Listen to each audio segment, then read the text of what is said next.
Yeah, I'll start again. Welcome to Marvel Halls TV. And I don't know, well, what's his name? We've announced Tavares from, uh, I think he played for Benfica. I believe he might have played for us in the Europa League this season. Well, the season just gone. And yeah, I just want to show this from the Arsenal Twitter page. So yeah, welcome to the Arsenal, Tavares. Now we've got one part of our business, so we definitely need a backup left back to what's his name, um, to Tierney. And yeah, he's young. I know there was talk of Ryan Bertrand, but from what I've read from Fabrizio Romano, I think he's going to Leicester. So I think he could definitely do a job for us. He's young, he's hungry. I don't know much about his profile. I think he's good on the ball. To be honest, I don't know much about him, but I do think he has the profile that he can develop. I think he will be an understudy to Tierney, but yeah, I think that's definitely one piece of the puzzle. So it's Lokonga, Ben White. If we can get another midfielder such as Neves, maybe a right back, but definitely I think we need at least two central midfielders. And we got the backup left back. Strikers and forwards, I don't think that's a priority. But yeah, welcome to Arsenal, Tavares. Um, Now the Lokonga deal.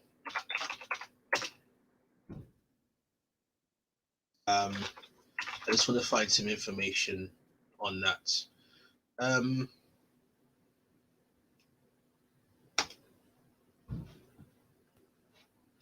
so just bear with me again. So this thing can get quite finicky. Um,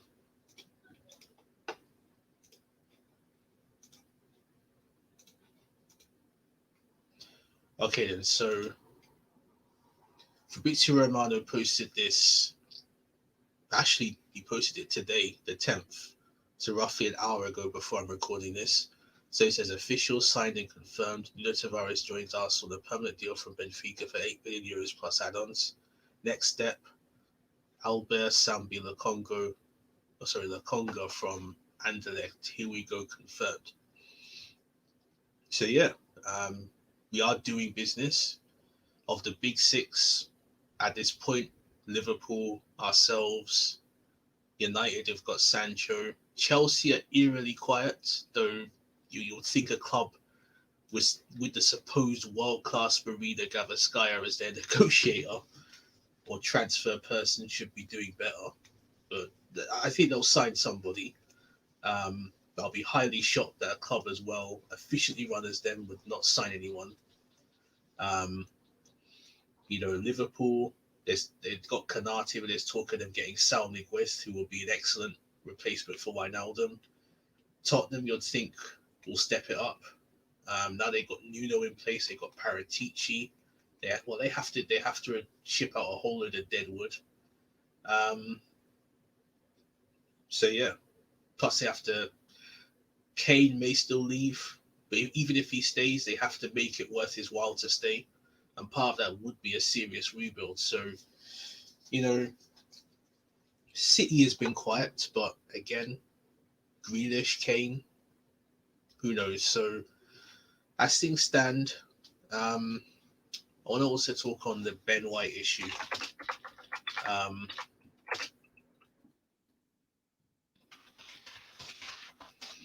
let's see what Fabrizio Romano says on him.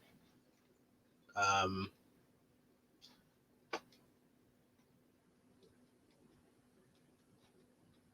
so I'm going to link this story from. Hang on, just bear with me again. Sorry about this. Uh,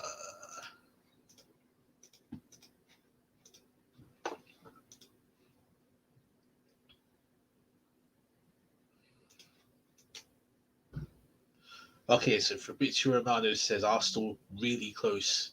And you know what? I'm going to go on a bit of a tangent here. I don't like it when transfer journalists say really close, because what does that? That's a very ambiguous term. What does close mean? Does close mean in terms of what does that mean exactly? Because how far? Well, does it mean that the club has agreed? Um, not personal terms. I think personal terms would be, I don't. What does close mean? But what stage in the, how do you define close? So it's not just Arsenal, but it's annoying me saying advanced stage, advanced talks, close. What does that mean exactly? How do you define? How do you definitively state what is close? You know, so but yeah, reports of Ben White's that a third bid after having two bids rejected. Um, so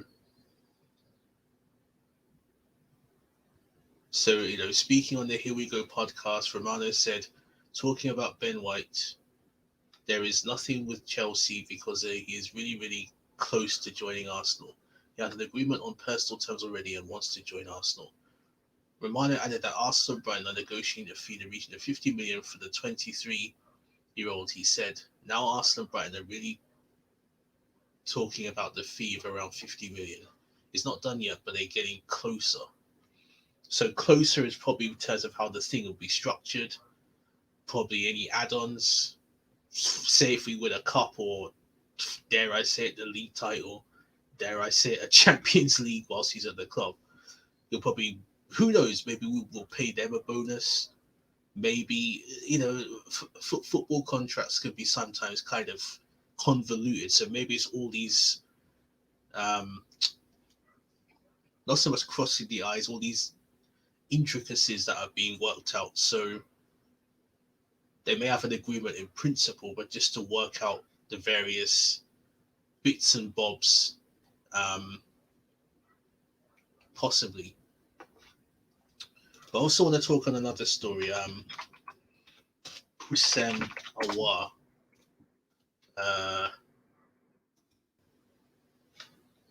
So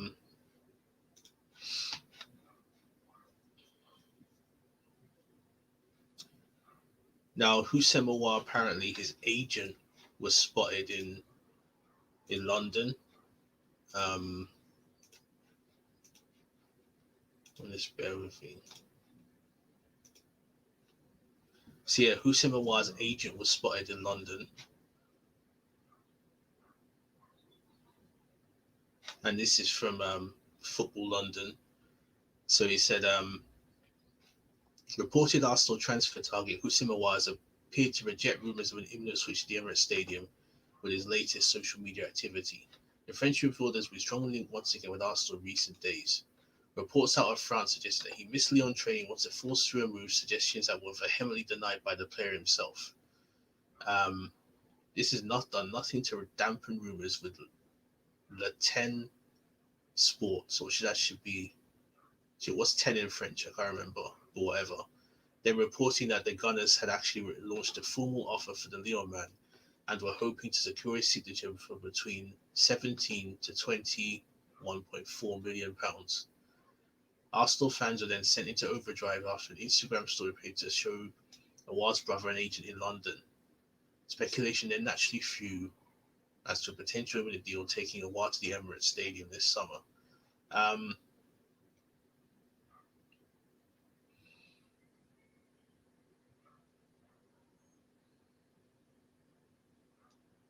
So the thing is, he could be joining Spurs for, maybe even Palace or West Ham. I don't think he'll go to Chelsea because they got, well, with all due respect to, better players than him in his position. But even still, I think it's a bit premature to say that he's coming. But Hussein Awar is definitely a profile of midfielder we could use. I think Smith Rowe definitely needs to start a lot of games, but I do think he, some competition could be healthy for him. However, I don't think you can call Hussein Awar a world-class player, but he definitely is good. He has potential. So if he does sign, we'll see how well he can contribute. And there also was a story of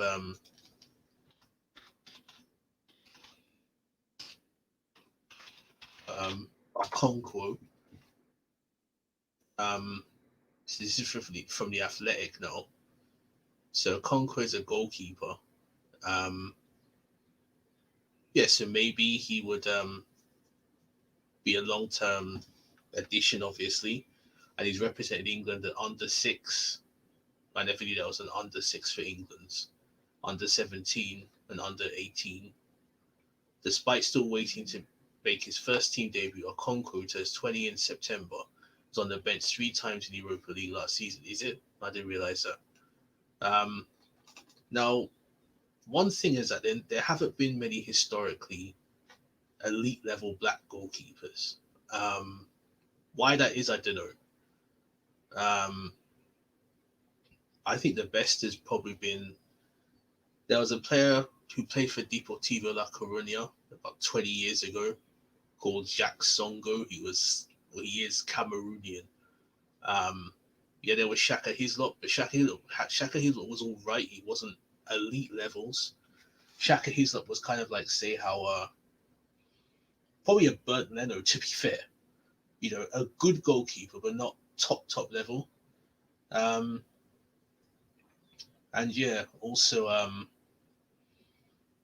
but you know, if he can stay around and integrate, then yeah, I think that's obviously a signing for the future. Um, and then you have some sad news I'm going to end on because Paul Mariner, um, he played for Ipswich and he played for us too in the 1980s.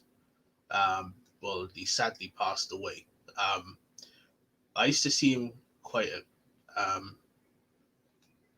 in what's his name, ESPN FC. I think he retired off there um, probably about a year or two ago. Um, but yeah, I suppose it's sad because I liked him on ESPFC. He seemed down to earth. He seemed frank in his points, but not dismissive, if that makes sense. But um, yeah, it's a sad thing. Former Ipswich Arsenal player. Um, and rest in peace. So that's that for now. And yeah, thank you very much for listening.